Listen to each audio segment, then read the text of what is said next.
Olá, tudo bem? O convidado dessa semana do filme falado é o diretor francês Robert Guédiguian, que realizou boa parte dos seus filmes na cidade de Marseille, ao lado da esposa Ariane Ascaride, que atuou em alguns dos seus filmes mais importantes. Dentre os diversos filmes que o Robert dirigiu, eu cito Uma Casa à Beira-Mar, Marius e Juliette, Glória Mundi, Uma História da Loucura, O Fio de Ariane, e tem muitos outros trabalhos muito interessantes também.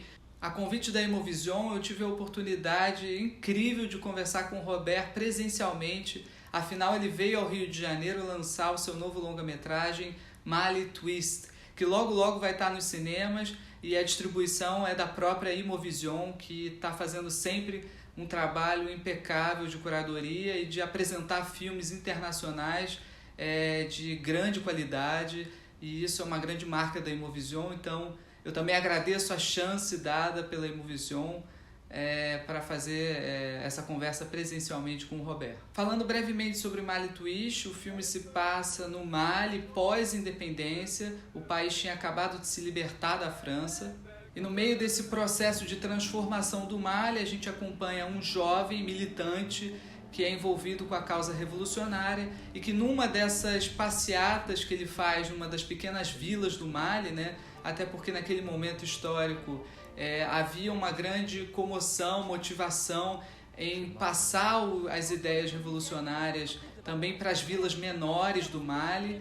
Ele conhece uma menina que casou com o chefe da vila, né, de forma obrigatória, até porque naquele momento ainda também era obrigatório os casamentos, era até inclusive difícil de se divorciar. E aí a gente acompanha justamente esse processo dele ajudando ela, e o filme mostra todo o ambiente ao redor também, né? As contradições desse processo revolucionário, o próprio governo traindo as causas populares, né? A partir do momento que começa a se fechar, a impor regras, a impedir que os bailes, que inclusive tocavam rock and roll estrangeiro, né, pudessem acontecer, até porque aquele ali era um reduto dos jovens. Os jovens se encontravam naquele período para dançar rock, eram grandes bailes de verdade que aconteciam, e aquilo incomoda muitos dirigentes do partido. E aí isso também começa a ser apresentado no filme, né? Toda essa questão de como, pouco a pouco, esse processo que foi muito interessante, muito bonito historicamente, também tem suas contradições, e também muitas vezes acabaram se traindo, né? Traindo aquilo que os motivaram, que era a liberdade, novas formas de viver no mundo, né? Até a própria nacionalização do Mali, que era uma questão muito importante naquele período. E aí o filme é muito interessante porque ele conta uma história, né? Tem um romance, como a gente sabe, desse menino com essa jovem que ele conhece numa das vilas. Eles se apaixonam, e aí isso também vira um motivo do filme. Mas o mais interessante é que o Robert, ele lida com esses temas de uma forma leve. Ele traz um filme que é ao mesmo tempo engraçado, ao mesmo tempo comovente, sem pesar a mão em trazer uma militância forte para o filme. Eu acho que ele traz isso na própria história e suaviza na narrativa, e isso é muito interessante porque abre espaço para o público também se conectar com a obra. Então, bom episódio para vocês, até logo. Alors, merci beaucoup, une fois de plus, pour avoir accepté. J'aimerais vous poser une question par rapport au début du projet. Oui. Parce que je sais que les photographes faits à Mamako ont été très importants au début de ce projet-là. Et alors, j'aimerais savoir un petit peu plus sur... Oui, l'idée même du film, en fait, vient des photos de Malik Sidibé, s'appelait ce photographe. Et c'est quelqu'un qui a énormément photographié dans les années 60 la jeunesse, en fait, la jeunesse du Mali. Il a photographié toujours en état de joie, d'allégresse, de danse, mais pas que de la danse d'ailleurs, en train de s'amuser, en train de faire les clowns, en train de rire, enfin voilà. Il a filmé la jeunesse, en fait, il a photographié, pardon, la jeunesse comme peu de gens l'ont fait. Et quand j'ai vu ces photos-là, il y avait une grande exposition. D'abord, l'expo m'a beaucoup plu à cause de tout ça, de cette sensualité. Et puis, donc j'ai voulu me renseigner un petit peu. Je me suis aperçu que c'était, au fond, ce qu'il avait capté, enfin, dans ses photographies, c'était c'était la joie et la liberté, c'est l'indépendance en fait, c'est l'indépendance du Mali, quoi. Donc voilà, c'était les années 60, le Mali se retrouve indépendant de la puissance coloniale, donc de la France. Ils essaient de construire une société plus collective, plus juste, une société socialiste en fait, mais à leur manière à eux, socialisme particulier, socialisme approprié au Mali. Et tous les soirs, ils dansent, quoi. Ils font la fête parce qu'ils sont dans un état d'exaltation comme on en connaît rarement dans l'histoire. En fait, voilà. Donc j'ai dit que je vais essayer de restituer ce moment-là. Oui, je trouve aussi formidable toute l'ambiance du film. J'aimerais savoir un peu aussi comment était ce processus de trouver toutes les locations du film. Ben, bon, pour moi, c'est très important. C'est un moment que j'aime beaucoup, d'ailleurs, le moment des repérages, en fait, voilà. Parce que j'aime ça. Je le fais toujours avec 2-3 amis proches, bien sûr, qui vont faire le film avec moi. Et on a vraiment fait le tour. En plus, on ne pouvait pas tourner au Mali pour des raisons de sécurité. Donc on a tourné le film au Sénégal. C'est très proche, bien sûr, mais... Donc on a sillonné tout le Sénégal. Enfin, on a fait des centaines et des centaines de kilomètres en voiture, avec des amis aussi sénégalais, bien sûr, qui connaissaient les lieux, pour trouver les décors justes, quoi. Parce que pour moi, un décor juste, c'est pas un beau décor, c'est un décor qui va très précisément raconter ce que le film doit raconter, quoi. Donc j'aime les repérages parce que je les choisis de manière dramaturgique, on va dire. Il faut qu'ils arrivent à servir le récit, quoi. Hein. C'est pas que parce qu'ils sont jolis ou parce que cet endroit c'est beau, pas beau. Bon, ça je m'en fous. Voilà, il faut que les décors, si je puis dire comme ça, il faut que les décors fonctionnent dans le récit, quoi, soit dans le récit. Oui, je trouve le décor fondamental au film parce que vous avez ouvert le cadre et on peut voir tout le mouvement, on peut voir l'espace, l'architecture. Et alors, quelle est l'importance de l'espace dans votre mise en scène dans ce film? Parce que je trouve aussi très important tous les cadrages que vous avez faits. Bah, il fallait avoir deux, comment dire, il fallait à la fois, je crois, quand même montrer de manière la plus révélatrice possible l'architecture coloniale, en fait. Donc l'architecture, qui était l'architecture du pouvoir, quand même, qui était donc les lieux construits par les Français. Donc ça, c'est les salles de réunion, la mairie, le lycée aussi, voilà. Avec des structures comme ça très droites, très rectangulaires, très rigides. Voilà. Très droites d'ailleurs, c'est important parce que la ligne droite en Afrique, ça n'existe pas comme par exemple en France, du tout. Même quand ils mettent une tente sur 3 piquets, sur 3 bouts de bois, les Africains ne calculent pas pour que ce soit droit, quoi. C'est très surprenant au début. Moi, je me disais, mais enfin, c'est tout tordu. Mais peu importe, ça ne les gêne pas, ils s'en foutent, en fait, voilà. Donc, il fallait montrer des oppositions comme ça, j'ai dit, entre la liberté de certains paysages de campagne, ou même des paysages urbains, mais enfin, de grande liberté, qui s'opposaient à l'architecture un peu du pouvoir, quoi. Comme s'il y avait un côté anarchiste d'une part, et un côté très cadré de l'autre, très, voilà. Et avez-vous construit certains décors? Vous avez trouvé tous déjà prêts? Non. On est intervenu sur tous les décors. Il y en a qu'on a presque construit, quoi. C'est-à-dire, par exemple, la fabrique de textile du père de Samba d'abord ce n'était pas une fabrique de tissu, bien sûr. C'était un local comme ça, je ne sais pas ce qui s'y faisait auparavant, mais qui était en très très mauvais état, quoi. On a quasiment tout refait là. Mais même refait, c'était même pas du décor en ce moment-là. On a fait travailler les maçons. Donc ils ont refait vraiment le lieu. Il s'est écroulé le lieu, quoi. Après, quand il a été restauré, après, par contre, on a fait de la déco, c'est-à-dire après on a peint, on a patiné, on a fait des choses comme ça.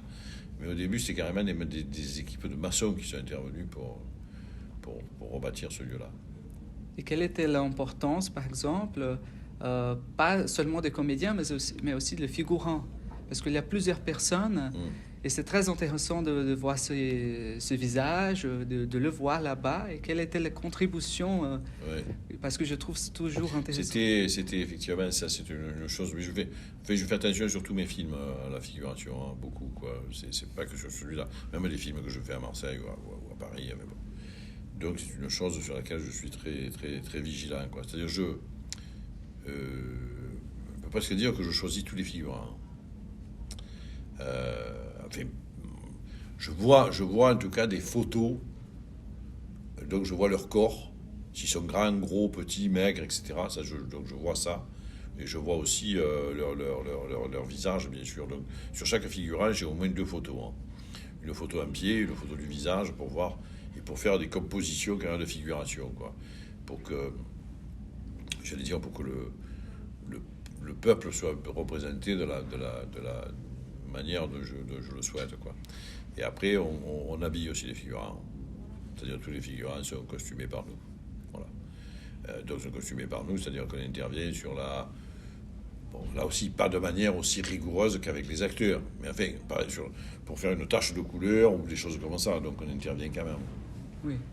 Et aussi Là, il y avait le dosage, par exemple, entre les costumes traditionnels et les costumes des années 60 occidentaux, européens. Voilà.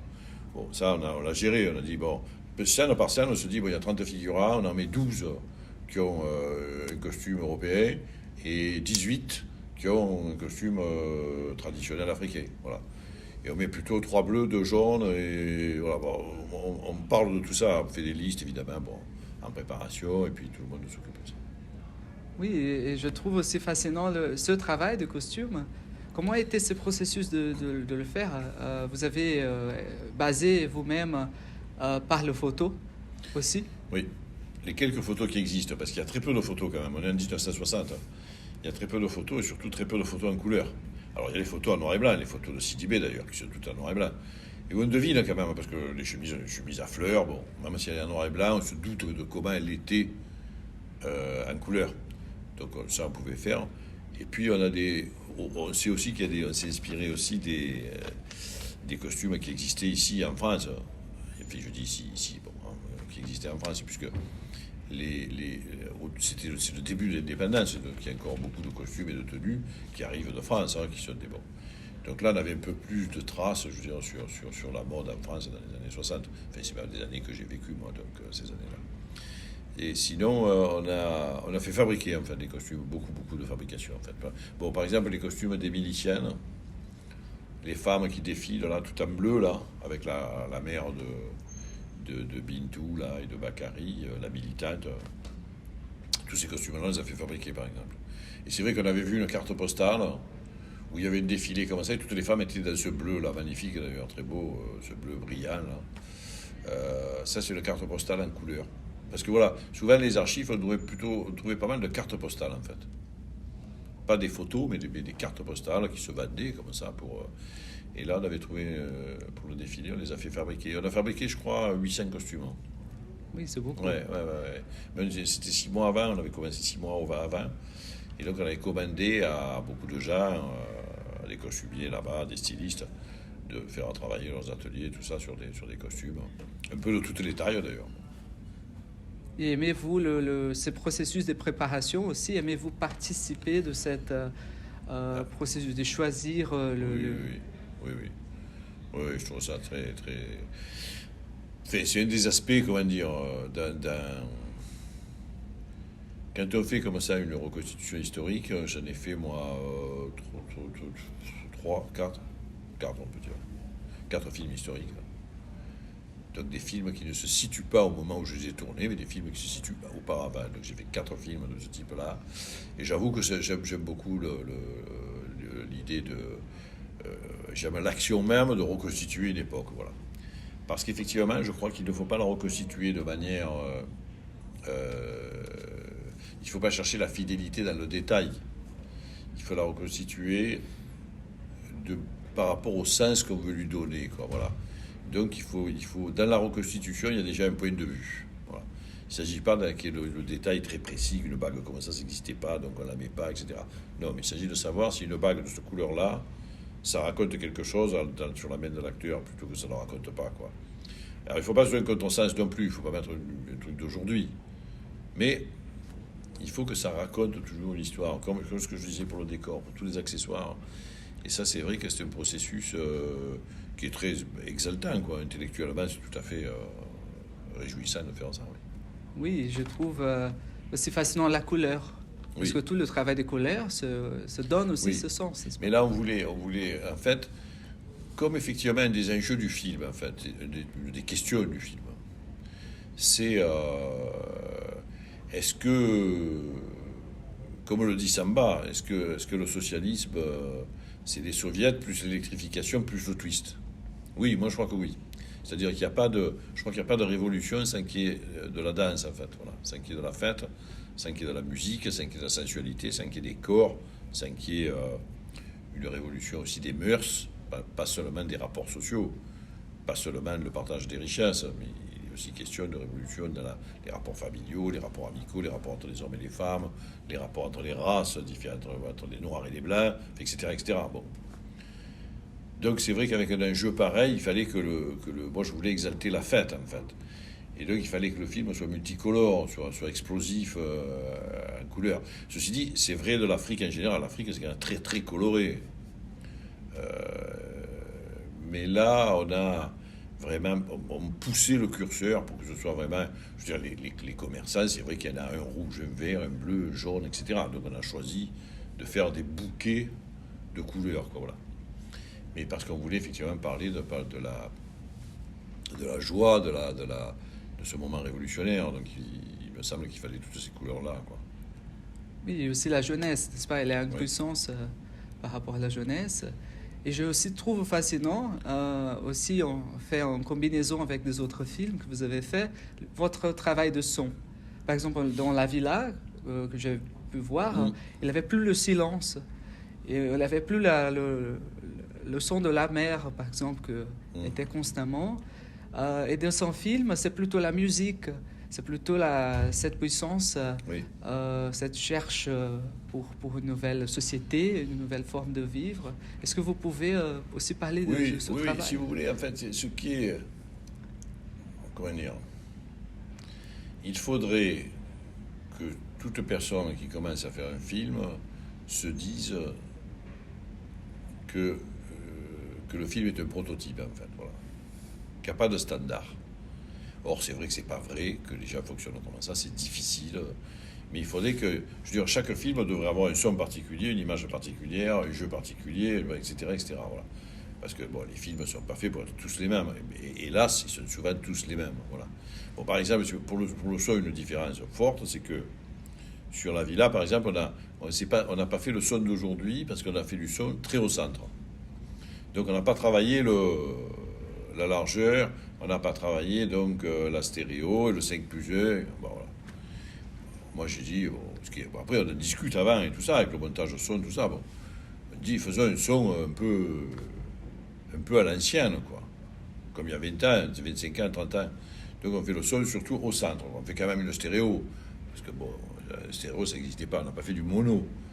Mais quand même, la stéréo suffisait, quoi. On n'a quasiment rien mis sur les côtés, quoi. Bon. Évidemment que dans Mali Twist, avec la musique, on a travaillé de manière plus conventionnelle pour que le son nous englobe, surtout dans les moments musicaux et tout ça. Voilà. Mais parce que demain, je vais peut-être refaire un film avec le son au centre. Voilà. Tout ça se devrait, à chaque fois, évidemment, dans un cinéma, me semble-t-il, de qualité, il faut que tout soit au service d'une certaine proposition. Le film est une proposition. Et il faut faire en sorte que, bien sûr, tous les techniciens et tous les moyens d'expression du cinéma, le son, l'image, etc., que tous aillent dans le même sens, quoi, bien sûr. Et quelle est l'importance, par exemple, de faire cette proposition en utilisant la mise en scène, en construisant le plan, le cadre? Parce que je trouve aussi que vous avez fait un travail très précis au Mali Twist, avec le cadrage, et surtout sur cette scène du train. Parce que c'est pour avoir aussi l'attention. Et vous avez construit aussi d'une manière qu'on est toujours très proche de cet amour, de couple. Et alors c'est aussi très intéressant le cadrage. Avez-vous fait de storyboard? Vous Non. trouvez toujours Jamais. Jamais, c'est pas? Ni storyboard, ni même de découpage, en fait, à l'avance. Hein, je veux dire, donc on arrive tous les matins et on voit ce qu'on fait. Voilà. Mais c'est vrai que... Comment je pourrais dire ça? D'abord, il faut quand même voir, il faut laisser... Bon, on a une idée de ce qu'on veut voir du décor Et on commence à faire évoluer les comédiens. Et là, avant même qu'on commence à préparer, parfois on fait des répétitions sans que les comédiens aient mis leur costume encore. Donc ils viennent comme ça, là. Et on est dans le décor, tout le monde, personne ne travaille, on regarde, et on fait la scène comme ça avec les comédiens et tout. Bon, c'est eux qui font des choses, ils font des propositions. On se parle, etc. Voilà.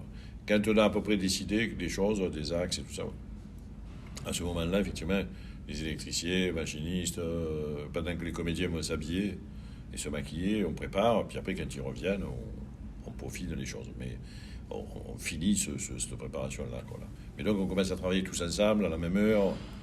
Il n'y a pas des ouvriers qui arrivent très tôt, qui éclairent tout. Enfin, bon. Sauf parfois, hein, quand on sait qu'il faut faire des branchements électriques ou des choses comme ça. Mais sinon, donc on élabore tous les jours les choses. Et ce que je dis souvent, c'est que un film, en fait, se découvre petit à petit. On commence à tourner, et donc on part à l'aventure un peu tous ensemble, on cherche. Bon, évidemment, il y a un scénario, il y a des intentions, il y a ce que j'appelle moi un pressentiment du film. Mais on ne sait pas exactement ce que sera le film, évidemment. Bon. Donc on cherche. C'est vrai que petit à petit, on voit bien que les choses arrivent, quoi. Par exemple, nous, on part toujours avec tous les objectifs possibles et imaginables. On a tout, quoi, voilà. Dans le camion, il y a tout dedans. Voilà.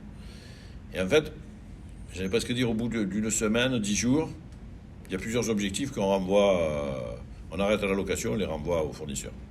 Parce qu'on se dit, tiens, on ne s'est jamais servi de cet objectif-là. Et en fait, ça va se déterminer tout seul, mais on n'avait pas choisi.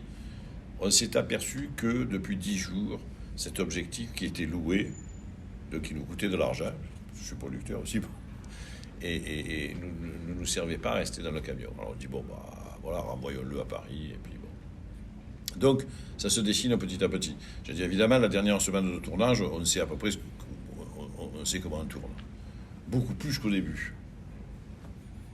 Et comment a été ce processus de trouver les comédiens? Parce que je sais que le acteur principal, il est français, n'est-ce pas? Oui. On a eu, ça c'est vrai que on a fait une recherche d'acteurs aussi à Paris. Voilà. On a fait une recherche à Dakar, mais on a fait une recherche à Paris aussi simultanément. Parce que, d'abord, dans cette Afrique-là, donc coloniale, hein, des années 60, il y avait une infinité de manières de parler le français. Voilà. Donc certains parlaient très bien français sans accent, certains parlaient avec un accent africain, certains parlaient en roulant les R, certains parlaient sans rouler les R, quand on voit des discours de... Par exemple, Modibo Keïta, le président de la République, parlait en roulant les R, mais il parlait extrêmement bien français, il était instituteur d'ailleurs. Il était maître d'école, quoi. Bon. Il parlait très très bien français. Et il y avait des gens qui parlaient... Donc on avait tous les cas de figure. Bon, nous quand même, pour des moments de grands discours, donc le personnage principal, par exemple, je me suis dit que quand même il fallait trouver un Français. Enfin, donc un Français d'origine africaine, bien entendu, mais plutôt un Français, parce que il y a quand même des grands discours.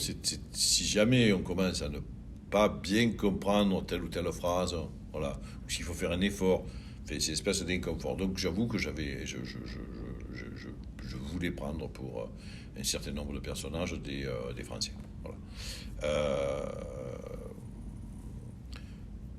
Pour autant, donc dans le film, il y a 5 Français en fait. Il y a 5 Français, deux d'origine malienne. Le personnage principal, la fille est du Cap-Vert, Samba est du Congo, et on avait une personne d'origine du Sénégal. Voilà. C'est 5 Français du film. Les autres sont tous du Sénégal, ou burkinabé, ou du Tchad, pour l'un d'eux. Donc on a fait un casting un peu partout comme ça. Mais on a doublé le film. Ah oui. Quand même, je tiens à ça, on l'a fait, c'était un geste politique d'ailleurs. On a doublé, je dis bien doublé, hein, pas sous-titré, on a doublé le film en bambara c'est la langue la plus parlée au Mali, et en Wolof, c'est la langue la plus parlée au Sénégal. Donc en Afrique, à la télévision africaine, il va sortir des versions dans la langue du Sénégal et dans la langue du Mali. Ouais, on est très fiers de ça. Oui, ça c'est Ouais, bon. ouais. Et aussi, c'est intéressant par rapport vous avez tourné ce film, je crois, pendant la pandémie, n'est-ce pas? Oui, Ou, oui, oui, oui. comment étaient ces processus? Est-ce qu'il avait eu l'interruption à Oui. cause de cela? Ouais, ça a été un moment très difficile quand même, parce que on était lancé, quoi. Le film avait commencé, l'ambiance était créée, enfin, c'était très bien, quoi. C'était au bout de 3 semaines, hein. 3 semaines de tournage, il en restait 6, parce que le film est quand même c'est lourd, quoi. Donc on a arrêté pendant 7 mois. Du jour au lendemain, quoi. C'est tombé une fin de semaine, d'ailleurs, je me souviens très bien, samedi soir. On a appris que le ministère de l'Intérieur nous retirait les autorisations de rassemblement et tout ça. Donc on a été obligé de prendre toutes les affaires, de tout remballer, de tout remettre dans des bateaux. Tout ça est reparti à Paris, parce que c'est des locations, bien sûr. Le matériel, même certaines voitures. Hein, on avait fait venir de France des voitures d'époque. Tout ça est reparti à Paris. Et moi, j'ai dit, écoutez, on va attendre, on va essayer de revenir après la saison des pluies. Mais personne ne savait rien. J'espère que l'épidémie sera finie à ce moment-là. Et on essaiera de revenir en octobre. Et on a eu la chance, parce que l'épidémie, c'est effectivement... Enfin, en tout cas, la première vague était terminée. Et on a recommencé exactement au moment que j'avais prévu, c'est-à-dire en octobre, quoi, début octobre. Et là, on a refait 6 semaines donc, de tournage. Avec la même équipe, évidemment, avec les mêmes personnes. Oui, et oui, c'est aussi, j'imagine que c'est toujours difficile de reprendre, hein. Mais je trouve aussi que c'est intéressant par rapport au comédien, ils sont très donnés au film. Vous Oui. pouvez voir qu'ils sont très partis Oui, du oui, film. oui. Non, mais c'est vrai qu'il y avait un vrai enthousiasme et des équipes sénégalaises. Nous n'étions que 10 Français à peu près. Il y avait 50 Sénégalais, parce que c'est une énorme équipe avec toute la décoration, la figuration, etc. Bon. Donc on était 60 l'équipe technique, c'était un peu énorme.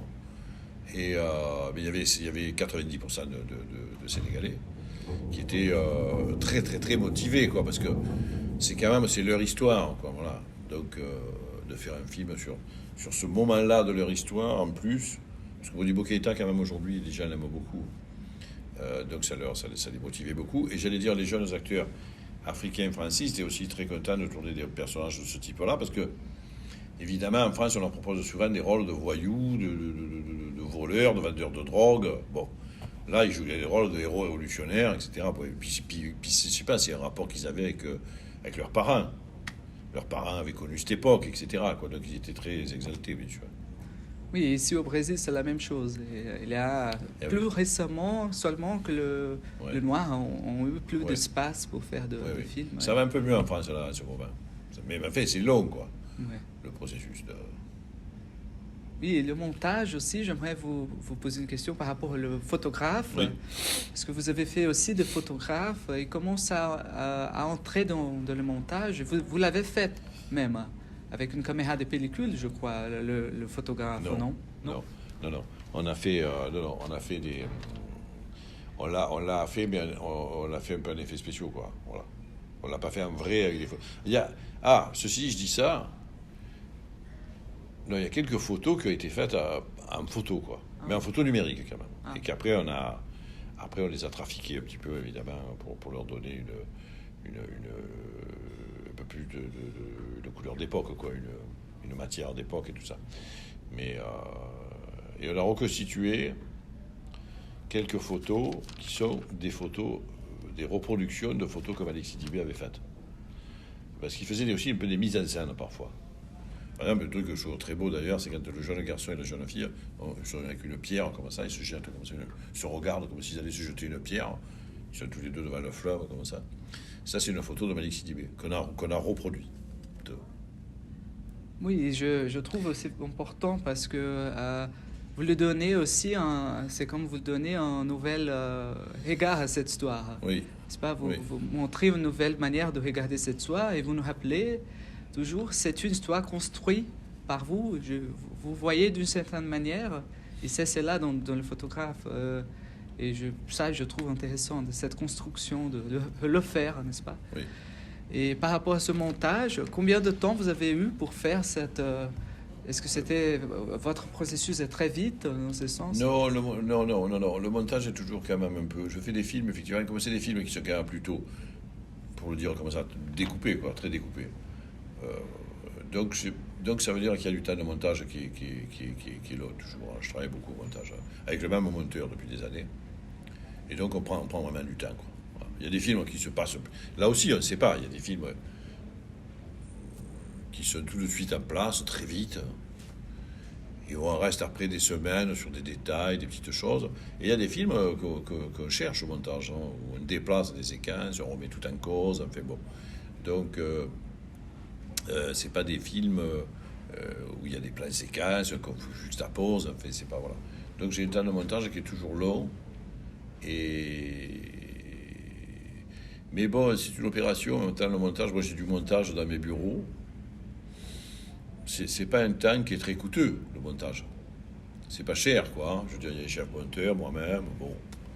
Voilà, on travaille à notre rythme, on cherche, on hésite. On montre le film beaucoup. J'aime bien ça, moi. Pas des gens que je connais pas, hein, mais bon. Mais même des versions très imparfaites, en fait, on montre le film à mes associés. Donc, un par un, quoi, je les choisis. Hein, je veux dire, il y en a un qui vient en projection, l'autre il vient 15 jours plus tard. Bon. Donc on aime bien parler, en fait, du montage en cours de route. Les gens disent des choses. Le film n'est pas là du tout, hein, mais ils aiment pas, ils disent des trucs. Bon. Ça nous fait rebondir. Moi, j'aime bien cette confrontation-là. Et puis voilà, on sent qu'il y a un moment où tout Là aussi, on s'aperçoit du moment où tout se verrouille, quand on essaie de faire encore un changement et que le changement ne marche pas. C'est-à-dire, j'allais dire, le film résiste à de nouvelles modifications. Là, j'étais l'autre jour sur le dernier film, donc. Et effectivement, on a essayé 2-3 changements qui étaient catastrophiques. Bon, on a dit que ça va toujours plus arriver. Le film tient le coup. Quand on déplace cette séquence-là ou quand on raccourcit ça, ça va pas, quoi. On abîme le film, on sent que le film est là, quoi. Quand on peut plus travailler, quoi. C'est comme si c'était une matière sur laquelle on n'arrive plus à enfoncer un clou, quoi. Voilà. On dit, ben non, il est là, alors, puisqu'on n'arrive pas à y aller, quoi, à pénétrer. Et vous le répétez même, quand vous êtes au tournage, vous le répétez plusieurs fois, la scène, par exemple? Alors, non, enfin non plus. Non. On arrive, il n'y a pas de lecture auparavant, jamais, pas de répétition. On y va, on joue, comme la fois. Et après, on intervient sur le jeu, sur ce qu'ont proposé les gens, sur ce qui s'est passé, etc. Après, on modifie, bien sûr, mais là on ne fait pas de répétition. Je crois qu'il faut, si on veut que tout le monde apporte quelque chose à un film, en fait, que toute l'équipe apporte quelque chose, que tous les acteurs apportent quelque chose, il ne faut pas dire on veut ça, ça et ça. Parce que si on veut ça, si on dit je veux ça, ben, tout le monde va faire ça. Voilà. Les gens vont faire ce qu'on leur a demandé, bien sûr, c'est leur métier. Si on ne dit rien, ils vont faire des propositions, et nous, metteurs en scène, on peut choisir dans ces propositions-là des choses qui nous intéressent plus ou moins, et ils peuvent apporter des choses, ils peuvent même nous surprendre. Quelqu'un peut faire quelque chose, ça m'arrive sur tous les films, hein, où un acteur fait un truc, j'avais jamais pensé qu'il pourrait faire ça, quoi. Et du coup, il a un geste, une attitude, il embrasse son voisin, je ne sais pas écrit, bon, voilà. Et alors on garde ou on ne garde pas. C'est-à-dire le metteur en scène a ce pouvoir comme ça un peu démiurge, comme Dieu, quoi. Il peut dire oui ou non. Donc on peut dire non. Des gens font des choses et je dis non. Voilà. Sans explication d'ailleurs, on ne discute pas des heures, on n'est pas là pour parler. Bon, on dit non, on va faire autre chose. Voilà. Mais parfois on est surpris, mais très heureusement, quoi. On dit ça, c'est génial, quoi. L'acteur vient de faire. Ça m'arrive sur tous les films. Et puis ça m'arrive parce que je répète pas et parce que je dis pas aux gens ce que je veux qu'ils fassent. je leur parle après qu'ils m'aient fait une proposition. Donc c'est sur leur idée de la scène qu'après je travaille, quoi. Et c'est rarement... moi je crois qu'il faut faire ça, hein. Je crois que c'est ça, je conseillerais ça à tout le monde, quoi. À tout jeune cinéaste. Oui, je trouve que c'est aussi plus ouvert, n'est-ce Oui. pas? Et cette ouverture donne de la vie. Oui. Je pense, c'est mon film préféré que vous avez réalisé, c'est Kiloma. Parce que je trouve que Kiloma, c'est aussi cette ouverture par rapport aussi aux comédiens. Et alors, il faut que je vous demande aussi, je vous pose une question par rapport à ce travail à Marseille, parce que c'est aussi très important dans vos films, et aussi avec votre troupe, n'est-ce pas?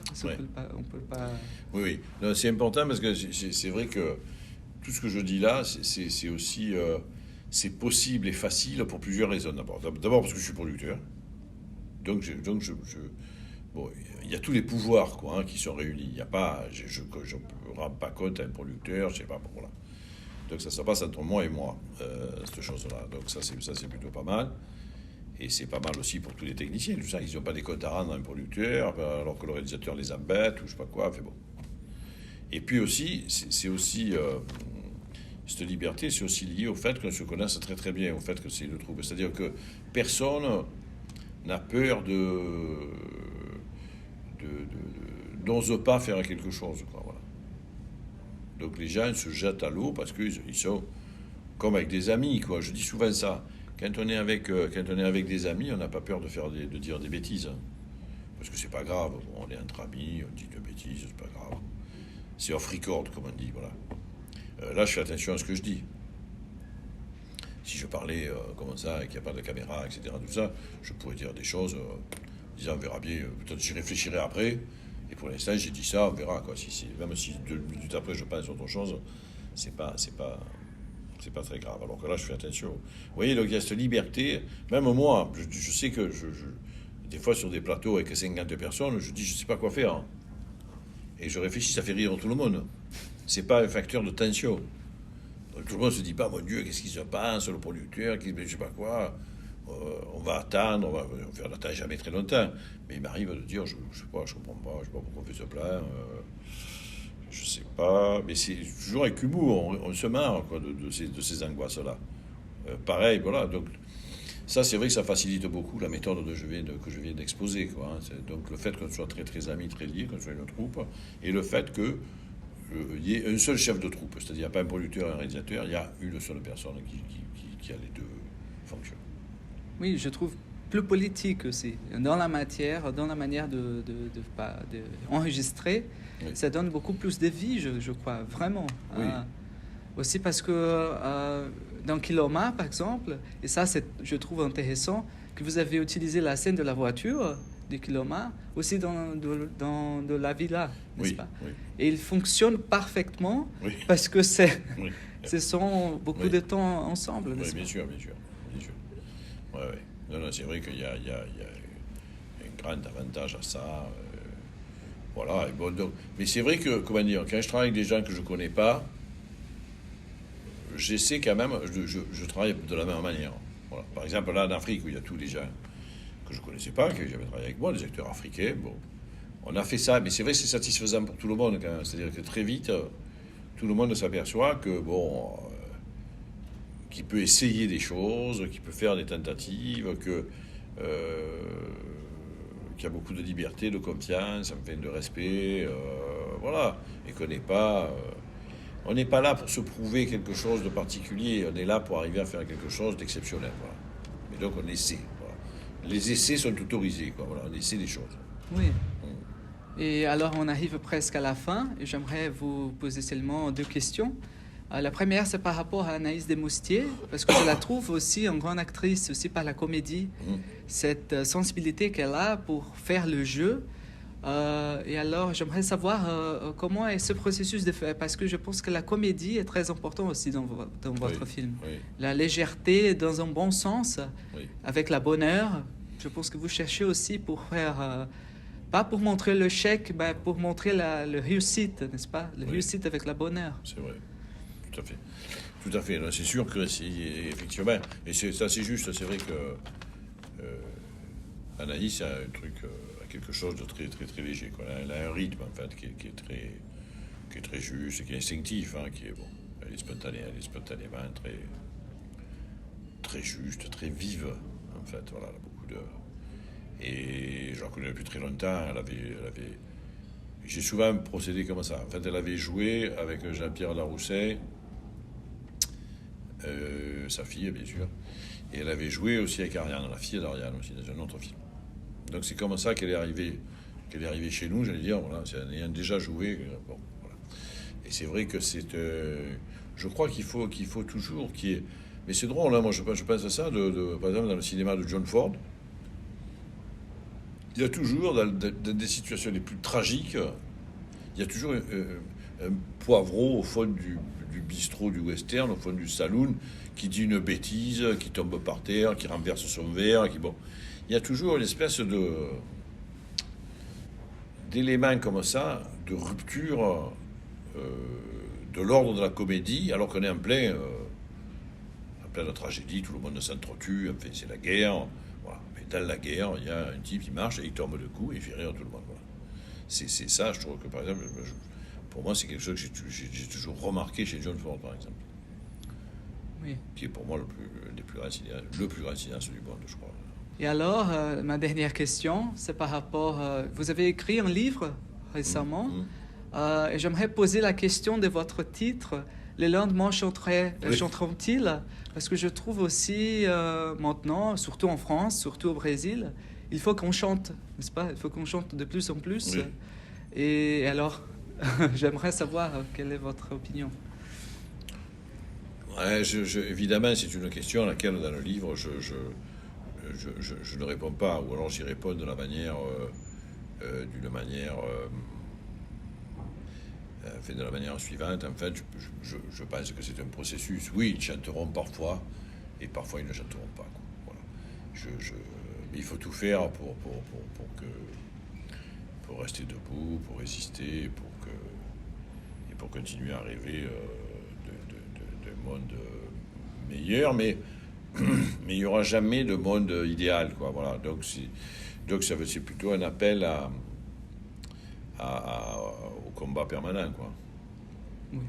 Oui, c'est cette confrontation dialectique, même, des pensées de tous. Oui, il faut penser et croire en même temps. Donc il faut penser la réalité de la manière la plus presque scientifique possible, mais il faut aussi croire un certain nombre de choses. Il faut croire, il faut rêver, il faut être autant du côté de l'imaginaire que du côté de la conscience pure. Oui, merci Voilà. Guédiguian. Merci à vous. Merci, enchanté de vous. Merci, c'est très bien. Merci. C'est très agréable. Muito obrigado a você que chegou até aqui, ainda mais nesse episódio tão especial para mim e para o programa. Se você gostou, curte, compartilha, se inscreve no canal, ativa o sininho, manda para os amigos e compartilha com os familiares. Até porque a gente está cheio de novidades e novos episódios vão vir. Segue a gente lá na rede social também, a gente está no Instagram, @filmefalado, e você também pode me seguir no meu perfil pessoal, @pedro.nmartim. Lá a gente também está sempre colocando todas as informações sobre os episódios, curiosidades sobre os convidados, imagens exclusivas dos filmes, então vale a pena você ficar ligado também por lá. Muito obrigado a Isabela Morricone, que fez a abertura e o encerramento do programa. Agradeço também Fábio Gatti, que fez a identidade visual e a logo. E principalmente Roberta Braz, que faz a edição de quase todos os episódios do programa e ajuda muito na produção, tanto do conteúdo para o YouTube quanto nas redes sociais. Muito obrigado, porque ela é a grande colaboradora desse programa. Eu agradeço demais, de verdade. Valeu, gente. Até sexta que vem.